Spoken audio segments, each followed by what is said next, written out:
I've owned the Motorguide Xi3 for a couple years now, and here's 3 reasons why I wouldn't buy it again. Number 1, spot lock isn't that great.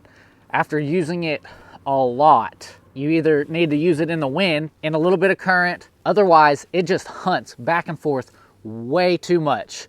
It spins you around, it doesn't stay in one spot. You can tell now I'm in spot lock and it just keeps spinning and back and forth. It's got like a 10 or 15 foot radius, and I don't think that's good enough. With today's technology, they could do a lot better. The second reason why I wouldn't buy it again is because the remote does not respond fast enough.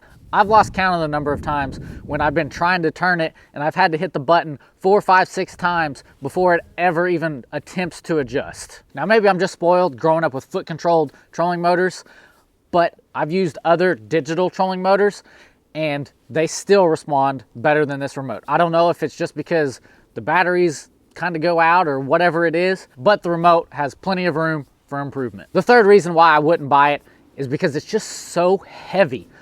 I end up going sideways a lot and having to steer sideways because the front of my kayak's so heavy and the back of my kayak just doesn't have enough weight to keep up with it. Even if I've got my lithium battery in the back and my Yak Attack Black Pack Pro loaded up with gear and fishing rods. It's just a pain to take it on, take it off. Unlike, you know, a traditional bass boat, you leave it mounted the whole time. This, I have to take it on and off because it's too heavy.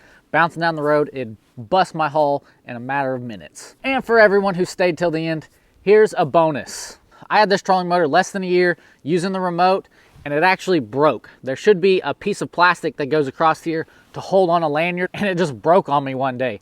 It was not thick enough to handle just me setting it, hanging it here, and feeling the weight of the remote. Now, of course, I probably dropped a little bit, but still, it should be able to handle me dropping it 6 inches and it catching and holding on, but it didn't hold up to a little bit of abuses that I put it through, and I'm not impressed with that at all. So that's why I wouldn't buy the Motorguide Xi3 again. However, I still have yet to find a better kayak trolling motor than this, so for now I'm stuck with it. Now if you want to see the Motorguide Xi3 in action, check out the video down below me when I had a killer day of fishing, but the trolling motor was giving me a few fits.